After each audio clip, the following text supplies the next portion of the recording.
Awakening with Brahma Kumaris. Om Shanti. Awakening with Brahma Kumaris में आज फिर आप सबका बहुत बहुत स्वागत। आज जिस दौर में हम रह रहे हैं, हर कदम पे हमें लगता है कि हमारे ज़िंदगी में कोई ना कोई क्राइसिस आ गया है, कोई ना कोई ऐसी सिचुएशन है जिसे हम हैंडल ही नहीं कर सकते। और वो क्राइसिस यहाँ से भी शुरू हो सकता है कि गैस का सिलेंडर ख़त्म हो गया, गाड़ी चला रहे थे तो पेट्रोल ख़त्म हो गया और हम क्या करेंगे, बच्चे को चोट लग गई, या फिर एक बहुत बड़ा क्राइसिस हो सकता है कि हमें होस्टेज ले लिया गया, हम एरोप्लेन में सफ़र कर रहे थे और हमारे प्लेन को हाईजैक कर लिया गया, या फिर टेररिस्ट अटैक हो गया। क्राइसिस कहाँ से शुरू होकर कहाँ तक जा सकता है, क्या है क्राइसिस, क्यों हमारी ज़िंदगी में जो क्राइसिस आता है, क्योंकि हम बार बार ये कहते हैं कि सिचुएशंस पर हमारा कोई जोर नहीं है। This kind of crisis can come any time in our life. हमें क्या करना है, क्या हमें प्रिपेयर रहना चाहिए? हर बार हम ये कहते हैं कि ये ज्ञान हमें तैयार करता है जीवन की हर मुश्किल, जीवन के हर पहलू को समझकर उसे डील करने के लिए। आज हम बात क्राइसिस की करते हैं, आज हम बात उन सिचुएशंस की करते हैं अपनी ज़िंदगी की जिन पर हमारा कोई बस नहीं। वैसे तो किसी भी सिचुएशन पर बस नहीं होता, लेकिन जो अनएक्सपेक्टेडली आ जाती हैं। और इस पर बात करने के लिए हमारा सौभाग्य, हमारे साथ ख़ास लंदन से बहुत सीनियर ब्रह्मा कुमारी सिस्टर जयंती बहन है, जो कि न सिर्फ यूरोप को बल्कि मिडल ईस्ट के जो ब्रह्मा कुमारीज़ की जितनी भी गतिविधियां हैं उनकी देखरेख करती हैं, और साथ ही एनजीओ रिप्रेजेंटेटिव हैं ब्रह्मा कुमारीज़ की यूनाइटेड नेशंस में। उनका बहुत बहुत स्वागत करते हैं। ओम शांति। ओम शांति। जयंती बहन, जैसे हम जिंदगी की में देखते हैं कि any time a situation can come जिसको मैं हैंडल ही नहीं कर सकता, और मेरे लिए वो क्राइसिस बन जाता है। किसी ने गाड़ी चला रही थी और टक्कर मार दी और पुलिस आ गई, और अब मुझे समझ में नहीं आ रहा मैं क्या करूँगी। It's a crisis. मेरे घर में मैं थी, खाना बना रही थी, सिलेंडर ख़त्म हो गया, दूसरा सिलेंडर नहीं है। It's a crisis. I don't know what to do. या बॉम्ब ब्लास्ट हो गया, मैं जा रही थी, मैं घर पर ही बैठी थी और बॉम्ब ब्लास्ट हो गया, मुझे पता नहीं मेरा बच्चा कहाँ है या मेरे हस्बैंड कहाँ है। It's a crisis. I don't know what to do. आपने इसमें कुछ छोटी बातें भी बताई और कुछ बहुत बड़ी बातें भी बताई। तो पहले छोटी बातों के लिए मैं थोड़ा बताती हूँ कि छोटी बात भी, जब हम शब्द कहते हैं क्राइसिस हो गया है, उसका मतलब ये है कि हम कोप नहीं कर पा रहे हैं। मानो कि जैसे बैटरी होती है, बैटरी डिस्चार्ज हो जाती है तो आपका कैमरा फ्लैश नहीं चलेगा, आपका अलार्म क्लॉक नहीं चलेगा। तो कहने का मतलब कि आत्मा के अंदर जो शक्ति थी, वो जैसे कि शक्ति यूज़ करते करते करते करते अभी इतनी कम आकर के रही है जो हम छोटी सी बात को भी डील नहीं कर सकते हैं। मानो कि आपकी मदर है, आपको देख कर के कहेंगे ये तो बहुत सिंपल बात है, छोटी सी बात है, परंतु आपके लिए क्राइसिस हो गई है। और उसमें मैंने देखा है कि कोई भी बात का ज़्यादा चिंतन चलता है ना, मानो कि बच्चा देर से घर पे आए स्कूल से, तो जो चिंतन चला तो वो हमने छोटी सी बात को बहुत बड़ा बना लिया। तो ज्ञान क्या कहता, स्पिरिचुअल अंडरस्टैंडिंग क्या कहती कि अपने संकल्पों को थोड़ा शांत करना हम सीखें, ताकि जो सिचुएशन है हमारे पास इतनी क्लैरिटी हो, जो हमको क्या करना चाहिए हम उसमें समझ करके फिर वो छोटी सी बात को छोटा कर लेवें, न कि छोटी बात को बड़ा कर लेवें। फिर आती है जब रियलिटी में बड़ी बात होती है, मानो कि जैसे मुंबई में ये सारा काम हुआ था, या जिस समय न्यूयॉर्क में ट्विन टावर्स गिरे थे वो सारा कार्य हुआ था, उसका मैं एक कहानी सुनानी चाहूँगी। एक भाई है जो राजो का अभ्यास करता, वो सिविल इंजीनियर है, तो वो ट्विन टावर्स में काम करता है। तो वो तो जल्दी पहुंच गया था, और वो जो एरोप्लेन का हिट हुआ था, it was around 9 o'clock in the morning, तो वो तो पहले से ही ऑफिस में था, and he was on the 48th floor, something like that. तो जैसे ही हिट हुआ तो 2 प्रकार के आवाज़ आने लगी। कोई कहे कि सब बैठ जाओ, सब रुक जाओ, और कोई कहे नहीं भागो। तो उस समय वो 1 सेकंड शांत रह गया, और अंदर ही अंदर उसने सोचा कि अभी मुझे क्या सिग्नल मिल रही है, इंट्यूशन मुझे क्या कह रही है। तो वो शांति से भागा नहीं, परंतु वो निकलने लगा। और जबकि उसकी शांत में स्थिति थी और उसको देख करके उसको फॉलो करने लगे। वो आता गया, रास्ते में स्टेयर्स पर कितने टूटे हुए पाइप्स मिले, कितना पानी बह रहा था, कितने वायर्स चल रहे थे जहाँ कोई भी गिर सकता था, परंतु इस एक व्यक्ति की अचल अडोल स्थिति औरों को भी निर्भय बना लिया। वो भी शांति से आते रहे। वो नीचे तक न सिर्फ खुद पहुंचा, परंतु उसके साथ 60 लोग और भी नीचे सेफ्टी पर पहुंच गए।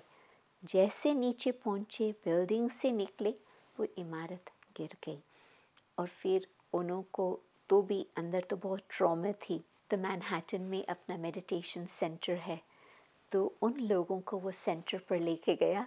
उन्हों को प्यार से, शांति से, उन्हों को वातावरण से शक्ति मिली, चाय पिलाया।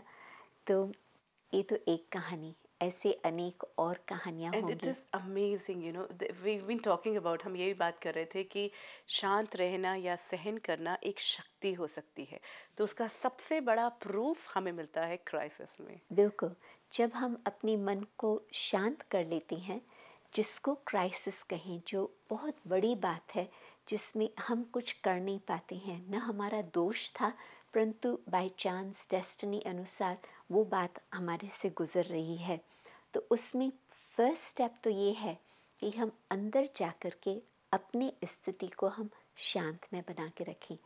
तो फिर जो हमारी डिसीजन कैपेसिटी होंगी, हम उसमें रास्ता ढूंढ लेंगे कि अभी हमको क्या करना है। शांति सिर्फ बैठ करके जो कुछ हो रहा है वो देख लो, ऐसी बात नहीं है। शांति एक शक्ति है जिससे हमें पता चलता है कि अब मुझे क्या आगे का कदम उठाना है, जिससे मैं अपना भी बचाव कर सकूं और जो मेरे साथी है उन्हों का भी मैं बचाव कर सकूं। That's wonderful actually. शांति की अगर हम बात करते हैं तो शांतिमय होते ही हमारी इंट्यूटिव पावर जो है वो क्लियर हो जाती है। जी, बिकॉज सिचुएशन को हमने एक्सेप्ट कर लिया, हम डरे नहीं। बिकॉज कोई भी सिचुएशन आती है उसमें सबसे बड़ा फैक्टर जो जयंती बहन है वो भय। वो भय है कि अब क्या होगा। तो वो भय जो है समवेयर वो हमें ना सोचने देता है, हमें ग्रिप कर लेता है पूरी तरह से। ये जो फालतू संकल्प हमारे चलते हैं ना, वो छोटी सी बात को भी पहाड़ के समान बना लेते हैं। और यदि हमको पहाड़ को राई बनाना है तो हमको अपने संकल्पों को शांत करना होगा। संकल्प से वो एक्सपेंशन हो गया और संकल्प को मर्ज करने से वो बड़ी बात भी सिंपल बात हो गई, जिसका हम हल निकाल सकते हैं। और एक तो भय आता है मृत्यु का, क्योंकि हमें ये बात की पहचान नहीं रही है कि मैं आत्मा तो अनादि अविनाशी हूँ और परमात्मा की छत्र छाया के नीचे आत्मा को कभी भी किस बात का कुछ डर नहीं। भगवान मेरा साथी है, तो फिर आंधी तूफान क्या करेगा, कुछ नहीं कर सकता। और हम इस बात को भूले हुए हैं, तो छोटी छोटी बातों में डर आता रहता है। यदि आत्मा की जानकारी है तो फिर इस शरीर को कुछ भी चोट लगता तो हम सोचते हैं कि परमात्मा की हीलिंग पावर इसको जल्दी ठीक कर लेंगी। आत्मा अपनी स्थिति में स्थित है तो वो प्रकाश, वो लाइट, हम कहाँ पर भी चोट है उसको देख करके उसको जल्दी हील कर सकते हैं। तो छोटी बात को हम बड़ी बना लेते हैं भय के कारण। तो एक तो है शरीर के साथ कुछ भी बात होती है, उसमें भी फिर पास्ट में किसी को कोई बीमारी हुई है, आपने उसकी बातें सुनी है, आपको लगता है मुझे भी वो बीमारी हो गई, और वास्तव में हो it's perhaps not even that. No, but problem ये आती है when people say, बिल्कुल very true, that जब मेरे हाथ में नहीं है it's not because of me. Actually we always at times say that मैंने तो कुछ गलत नहीं किया, सिचुएशन मेरे सामने आके, खासकर अगर हेल्थ को लेकर बहुत बड़ी बीमारी हो जाती है। और आज हम जिस दौर से गुजर रहे हैं, बच्चा बच्चा तक डायबिटीज़ और हाइपरटेंशन से गुजरता हुआ नज़र आ रहा है।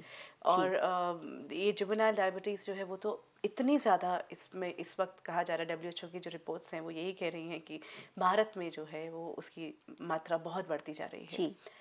तो जयंती बहन, जब ये क्राइसिस आते हैं या फिर कैंसर हो जाता है, जो एक बीमारी आ जाती है, इनको फेस करने के लिए इस सिचुएशन को, जो ये क्राइसिस है, उसमें हम कैसे अपनी मनस्थिति को रखें और उसमें हमारे सारे विश्वास जोड़ने लगते हैं। जी पेन आ जाती है, जी ability to cope up with pain, not many people have. जी, मैं आपको प्रैक्टिकल कुछ एग्जांपल्स बताएंगी। हेल्थ का टॉपिक और मनोवृत्ति का उसका कनेक्शन एक अलग ही सेशन लेना होगा, बिल्कुल, मैं उसमें हम समझती। परंतु ये जो भय की बात आती है उसके संबंध से मैं थोड़ा वर्णन करनी चाहेंगी। एक बहन है जिसको आजकल लंग कैंसर है। थोड़ा समय पहले लंदन से निकलने से पहले मैं उसके पास गई। वो इतनी कमज़ोर थी जो अपने पास नहीं आ सकी, तो मैं उससे मिलने गई। तो वो मुझे कहे कि बस मैं सोचती हूँ कि मैं पति के लिए बहुत बर्डन हो गई हूँ, मैं बच्चों के लिए बहुत बर्डन हो गई हूँ। अभी तो मैं भगवान को कहती हूँ मुझे छुट्टी करे। मैंने कहा कि आपने ये सोचा कि आपको पति कितना प्यार करता, आपके बच्चे आपको कितना प्यार करते, और आप यदि इस संकल्प में कहो कि बस मुझे जाना है, तो उन्हों के जीवन में कितना वैक्यूम आ जाएगा। तो आप ये समझो कि ये जो बात सामने आई है उसमें हमें गिफ्ट कौन सी मिली है। बिल्कुल, opportunity, we at times we one talking about कि हर क्राइसिस जो है वो कहीं ना कहीं कुछ दे रहा है। तो उसमें फिर हम जैसे बातचीत कर रहे थे तो मैंने कहा उसको कि देखो तुम्हारी सोशल लाइफ इतनी व्यस्त है जो तुमको कभी भी अपने लिए समय नहीं मिला है। आपको पति के साथ शांति से बैठ करके बातें करने का मौका नहीं मिला है। बच्चों के साथ उस तरह का लेन देन करने का समय नहीं मिला है। आपको अपने लिए सोचने का टाइम नहीं मिला है। अभी तो आपकी सोशल लाइफ उस तरह से नहीं चल पा रही, अभी तो हाल फिलहाल वो तो बंद है। तो ये जो सबसे बड़ा गिफ्ट आपको मिला है समय का, आप उसके लिए अपनी मन से थैंक्स दियो। और आप ये भी भगवान को थैंक्स दियो कि जो आपके परिवार वाले हैं वो तो आपको नहीं कहते ना कि आप हमारे लिए बर्डन है। ये तो आपका खुद का नेगेटिव संकल्प आ गया। अभी आप इस बात को समाप्त करके आप जो बातों की आपको अभी मौका मिला है उसको अप्रिशिएट करो और पति को, बच्चों को वो समय दियो, खुद को समय दियो। तो मैं समझती 15-20 मिनट बातचीत करने के बाद वो मुस्कुराने लगी। तो ज्ञान से मैंने देखा है कि जो एटीट्यूड चेंज होता, पर्सपेक्टिव चेंज होता, पहले जो अंधकार लगता था एक प्रकाश नज़र आने लगता, तो उसमें फिर और हिम्मत आती है और आगे बढ़ने के लिए। कहते हैं विल टू लिव। जब हमारा खुद का संकल्प वो समाप्त हो जाता है तो फिर जीना मुश्किल होता। परंतु यदि अपना विल होता कि हाँ मुझे कुछ करना ही है, कुछ और आगे भगवान को मेरे द्वारा कराना है, तो वो जो विल होता उससे सब कुछ ठीक हो जाता। Actually, and I think this is a wonderful way of looking at things. बहुत से हमारे दर्शकों के कॉल्स जब आते हैं या इवन ईमेल्स भी आ रहे होते हैं, जब सचमुच में ये नहीं समझ में, मुझे भी नहीं पता चलता था कि बीमारी में क्या अपॉर्चुनिटी हो सकती है। तो this is one thing which is very true कि हमें अदरवाइज तो ज़िंदगी में वक्त मिलता ही नहीं है। इतना वक्त तो कभी भी नहीं मिला होता कि हम अपने परिवार या बच्चों के साथ वो वक्त गुजार पाएंगे। और अगर इस दौरान हमने अपनी आध्यात्मिक उन्नति की तरफ भी काम करना शुरू कर दिया, अपने ऊपर काम करना शुरू किया, तो वो वाइब्रेशन स्वतः ही, तो अगर कभी किसी मौके पर हम भार लग भी रहे होंगे हमारे बच्चों को, सपोज कभी लगने लगता है इतनी भी, वो भी हमारी तरफ अट्रैक्ट होना शुरू हो जाएंगे क्योंकि हम उन्हें प्यार इतना दे रहे होंगे। जी, आप हमारी दादियों से मिले हैं। One is 93, another one is 81 और बाकी और भी सब उस आयु वाले हैं। परंतु उनका enthusiasm for life is something wonderful. तो कोई उनसे ये नहीं पूछ सकता आप ठीक हैं? वो मुस्कुराते कहेंगे आप ठीक हो। डॉक्टर्स उनों के पास आएंगे, वो डॉक्टर से पूछेंगे आप ठीक हो। आपने क्या खाना खाया? ओ वेरी ट्रू। इनफैक्ट ये एक बहुत बड़ी अपॉर्चुनिटी है, और ये जितने भी लोग जो कि इस तरह की बीमारी से गुजर रहे हैं, अगर हमारे वो दर्शक देख रहे हैं, so this is an opportunity. Let's try to make it work for us, and for our loved ones. जितने भी लोग हमारे अपने हैं, जो हम क्योंकि पेन में होते हैं, तो वो बेचारे और पेन में आ रहे होते हैं। बिल्कुल। उनको और ही हम दुखी करते हैं। हाँ। और यदि उनको हमारा फिक्र रहता कि अभी हम इसको क्या करें, कैसे खुश करें, तो और ही हमारे ऊपर वो बर्डन चढ़ता जाता है। परंतु हम उन्हों की सेवा करें तो हमको ब्लेसिंग्स मिलती है और हमारी तबीयत जल्दी ठीक हो जाती है। 3 बातें आती हैं। दवा तो लेनी ही है, मैं ये नहीं कहती कि दवा नहीं लेनी है। दुआ, ब्लेसिंग्स और योग बल, परमात्मा के साथ संबंध। और जो हमारी दादियाँ हैं वो हमको हिसाब बताती हैं। दवाई है 5%, दुआ है 45% और योग बल है 50%। तो यदि इस प्रकार से हम सोचें तो यदि तबीयत की कोई क्राइसिस आती, और मैं मानती हूँ कि ये एक बहुत बड़ी क्राइसिस होती, आपका जिस तरह से जीवन चल रहा है सडनली वो रुक जाता है। सब कुछ आपको सोचना पड़ता है अभी कैसे करें, क्या करें। तो अपनी स्पिरिट्स को हाई रखना भिन्न भिन्न प्रकार से, ज्ञान से, योग से, सेवा से, औरों को खुश करने से, तो उससे फिर जो हम अपने को भी लिफ्ट कर लेते हैं तो उससे हमारी जीवन सहज चल पाती है। बाकी आपने कहा दर्द की बात, उसमें आप सोचो कि एक तो होता है आत्मा को दर्द, किसी ने कुछ कहा, कुछ ऐसे वृतांत बीता, उस कारण से वो मेमोरीज हमारी दुखी हो गई, तो वो दर्द एक अलग प्रकार का है। उसका भी इलाज है परमात्मा का प्यार, परमात्मा की शक्ति। परंतु जो शरीर का दर्द होता, उसका मैंने देखा है कि यदि डिटैच हो जाओ, आत्मा तो वैसे है ही शरीर से अलग, परंतु दोनों का संबंध जुड़ा हुआ है। परंतु आत्मा यदि मन स्थिति से डिटैच होकर के शरीर को गुड वाइब्रेशंस देवे, तो जो शरीर को दर्द हो रहा है वो सहन शक्ति और हमारे में बढ़ती है। मुझे याद आता बहुत वर्ष पहले मैं एक कार एक्सीडेंट में थी। कोई और ड्राइव कर रहा था, परंतु मुझे ही चोट लगी और यहाँ पर 14 स्टिचेस उनको लगाने पड़े। और मुझे कहा कि हम तुमको एनेस्थीसिया नहीं दे सकते हैं क्योंकि फिर फेस है तो उसका कुछ चेंज हो सकता है। तो डॉक्टर ने कहा कि आप बिल्कुल जितना आप स्टिल रहेंगे, शांत रहेंगे, उतना मेरे लिए काम सहज होगा। तो मैं यहाँ अपने को स्थित कर लिया और बिल्कुल लगता था कि सुई अंदर जा रही है, धागा निकल रहा है। अब सोचो, एक एक सुई, एक एक धागा निकलता गया, परंतु आत्मा यहाँ थी और मैंने अपने शरीर को बिल्कुल शांत रखा, तो उसका काम सहज भी हो गया। और उन्होंने कहा था कि शायद 1 सप्ताह लगेगा ठीक होने में, 3-4 दिन में मैं ठीक हो गई।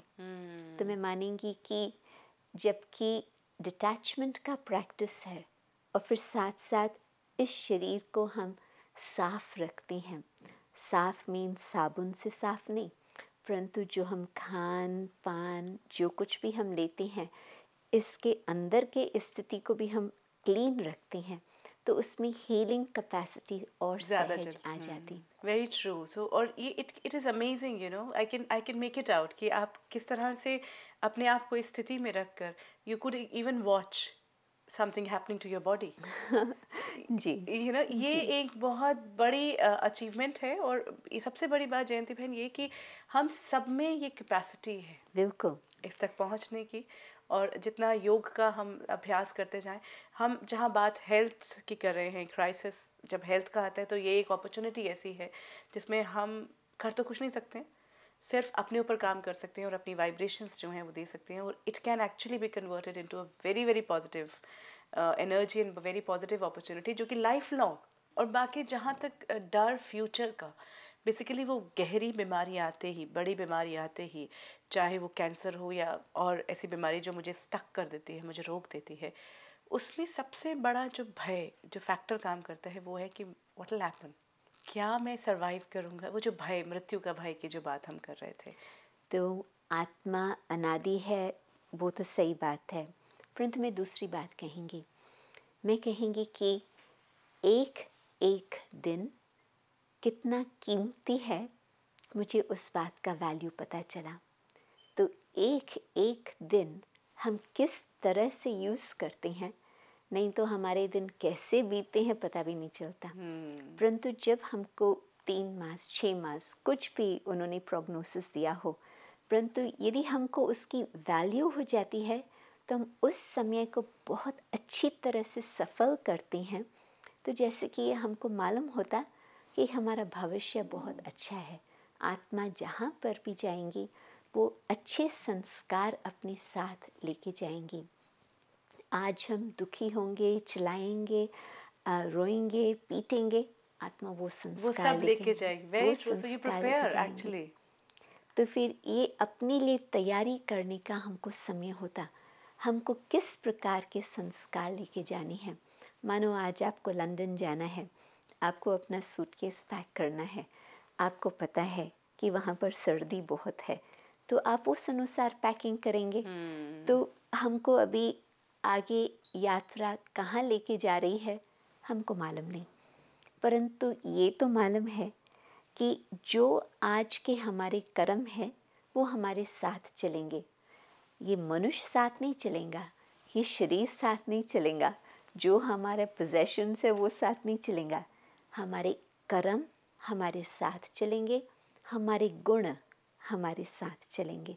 तो आज यदि मैं उस तरह की पैकिंग करूं कि मुझे आगे की जर्नी में कौन से संस्कार काम आने वाले हैं, कौन से गुण काम आने वाले हैं, तो मैं एक एक दिन का फ़ायदा उठाती जाऊं। जितना मेरे से हो सके मैं गुड वाइब्रेशंस का दान देती रहूं। जो कुछ भी छोटा मोटा पुण्य कर्म मेरे से हो सके वो मैं करती जाऊं, वो मैं जमा करती रहूं। तो फिर वो मैं अपने साथ लेके जाएंगी। तो फ्यूचर के लिए कोई क्वेश्चन नहीं है। आज भगवान मेरा साथी है, कल भी भगवान मेरा साथी ही होगा। Very true. Actually, this changes the whole perspective. You know, because it's a journey.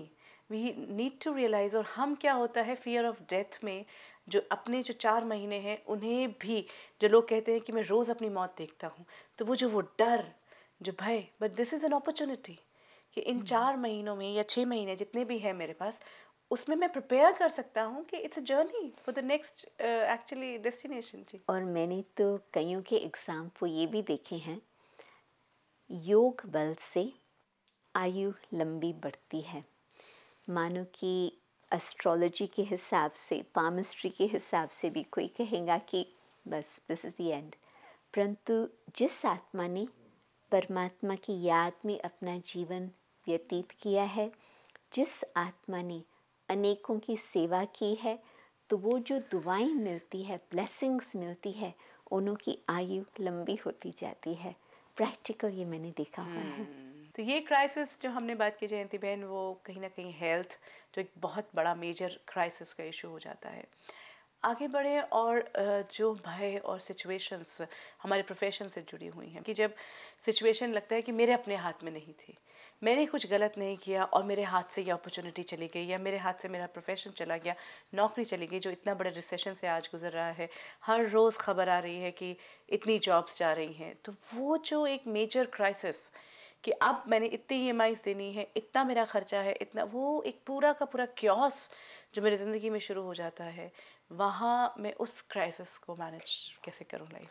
आजकल जो फाइनेंशियल क्राइसिस चली है उसका कारण प्रेसिडेंट ओबामा ने एक शब्द में बता दिया, ग्रीड। स्पिरिचुअल लोग तो ये कहेंगे ही, परंतु आज पॉलिटिकल लोग भी यही बात बता रहे हैं। उसमें फिर सलूशन क्या? सिंप्लीफाई। जितना मैंने अपना फैलाव बना करके रखा था, वास्तव में मनुष्य को उसकी ज़रूरत नहीं है। मैं अपने जीवन को सिंपल बनाऊं, और उस सिंप्लिसिटी में भी मैं अपने मन की शांति को न खो बैठूं, और साथ ही साथ मैं अपने मन को संतुष्ट रखूं। वो मेरे वश की बात है। सिचुएशन मेरे वश की बात नहीं है, परंतु अंदर की स्थिति वो मेरे हाथ की बात है। लेकिन वहाँ क्या होता है कि जब मैं तो चलो करने को तैयार हो जाता हूँ, जब मेरे अपने अपनों से, या तो वो ऐसा लगने लगता है कि सिचुएशन ने मुझे फोर्स किया, और वो फिर मैं फील करता हूँ कि मुझ पे बहुत दबाव है सिचुएशन का, और मैं फिर इस कारण I start feeling very depress, is because of the situation. I have to change my residential aspects, मेरा रहने का स्थान, मेरा जीने का स्थान जो है उसमें परिवर्तन करना पड़ता है। वो परिवर्तन अंदर से समझ के ही आ सकता है। स्पिरिचुअलिटी हमें ये बताती कि जो कुछ भी हो रहा वो हम सब ने मिल करके ये सिचुएशन बनाया। हम ये नहीं कह सकते हैं कि उसका दोष है, एक उंगली वहाँ करते हैं, 3 उंगली हमारे पर आती है। तो अभी मुझे क्या करना है? चलो ये सिचुएशन आई है, मैं कोई को भी दोष देंगी उससे कोई सिचुएशन बदलने वाली नहीं है। तो पहले तो अपने मन को किसको दोषी न बनाएं। एक्सेप्टेंस, ये बात हुई है, what should I do now. और उसमें यदि हम शांत रहेंगे तो फिर हम अपने परिवार को भी शक्ति दे सकेंगे। हम उस उथल पाथल में आएंगे तो हमारे परिवार में भी वही उथल पाथल आएंगी। हम भूल जाते हैं कि एक व्यक्ति पर अनेकों का आधार न सिर्फ धन के हिसाब से है परंतु इमोशनल स्टेबिलिटी के हिसाब से भी है। और यदि मैंने स्पिरिचुअल पावर लेकर के अपने को स्टेबल बनाया तो मैं औरों को भी, आजू बाजू जो भी मेरे नज़दीक संबंधी है, बच्चे हैं, बीवी है, कोई भी है, मैं उन्हों को भी शांत मैं बना सकती। जिस एग्जाम्पल से हमने जयंती बहन आज बात शुरू की थी कि 9/11 में जो एक ब्रदर थे और उनके एक इतने बड़े क्राइसिस में एक जो शांति का एहसास 60 लोगों को उस सिचुएशन से बाहर ले जाकर, क्योंकि वो पूरा शांति की वाइब्रेशंस और शांत होते ही जो विजन भी क्लियर हो गई कि मुझे करना क्या है, वो अगर वो इतनी बड़ी सिचुएशन में काम कर सकता है तो फिर अगर हम, जैसे हमने पहले भी कहा था कि छोटी सी सिचुएशंस में आते हैं तो वो अभ्यास, यहीं से हमें अभ्यास करना शुरू करना पड़ेगा कि हमारे जो जीवन में छोटी छोटी चीज़ों को हमने क्राइसिस बनाया है यहीं से, क्योंकि आने वाली सिचुएशंस हम नहीं जानते कि क्या होने वाली हैं। और जिस तरह के युग में हम हैं, कल क्या होगा, ये जो अनसर्टेनिटी है ये डेफिनेटली है, इसे हम अस्वीकार नहीं कर सकते, इसे हम एक्सेप्ट करते हैं क्योंकि वो हमारे बस में नहीं है, बस में है हमारी अपनी स्थिति। जी, आज जो हमने आपसे बातचीत की और जिस तरह से आपने कहा कि ना सिर्फ खुद को अपनी आत्मस्थिति में रख के बल्कि परमात्मा के उस साथ को हर रोज़ अपने साथ रखते हुए एक स्थिति में अगर हम रहेंगे तो हर छोटा या बड़ा क्राइसिस ना सिर्फ मुझे स्टेबल रखेगा बल्कि मेरे आसपास का जो भी माहौल है उसे भी वो संतुलन, वो स्टेबिलिटी देगा। आपको बहुत बहुत धन्यवाद। ओम शांति। ओम शांति। सचमुच जिन्हें हम आज अपनी ज़िंदगी में क्राइसिस मानते हैं, चाहे वो छोटा हो चाहे वो बड़ा, उसमें अपनी स्थिति बहुत महत्वपूर्ण होती है। आज हमने जो पूरी बातचीत की है जयंती बहन से, उसमें हमने हर क्राइसिस को खूब नज़दीकी से देखा है और हमने ये जाना हर क्राइसिस एक अपॉर्चुनिटी देता है। ज़रूरत इस बात की है कि उस क्राइसिस में अपनी स्थिति को कायम रखते हुए हम वो विज़न रख पाएँ, और वो तभी आएगा जब हमें परमात्मा का साथ हमने लिया होगा, हम उस शक्ति को लेने के प्रैक्टिस में होंगे जहाँ वो विज़न क्लियर हो जाएगा, चाहे वो बीमारी से भी जुड़ा हुआ हो। इतनी खूबसूरत तरीके से आज हम उस सिचुएशन को कन्वर्ट कर पाए हैं। आप भी खुद सोचिए और ज़रूर इसे इम्प्लीमेंट करने की कोशिश कीजिए। कोई ऐसी बात, कोई ऐसा सवाल जो आपके मन में उठता है, आप ब्रह्मा कुमारीज़ के देश विदेश में फैले सेंटर्स पर जा सकते हैं, राजयोग के अभ्यास को सीख सकते हैं। अगर आप अपने नज़दीक के सेंटर के बारे में जानना चाहते हैं तो आप हमें फ़ोन कर सकते हैं या फिर ईमेल पर भी संपर्क कर सकते हैं। If you wish to discuss your problem or have a question to ask or want to know your nearest Raj Yoga Meditation Center, call us on 09999744555. Awakening with Brahma Kumaris में हर बार हमारी कोशिश रहती है कि जीवन के उन पहलुओं को छूने का प्रयास करें, उन्हें परिवर्तित करने का प्रयास करें जो अभी भी हमें मुश्किल में डाल देते हैं। आज की कड़ी में बस इतना ही, लेकिन आगे मुलाकात होती रहेगी। Om Shanti. Om Shanti. I'm a peaceful soul. Om Shanti. I'm a peaceful soul. ये ध्वनि मंगल ध्वनि है। ओम शांति ओम।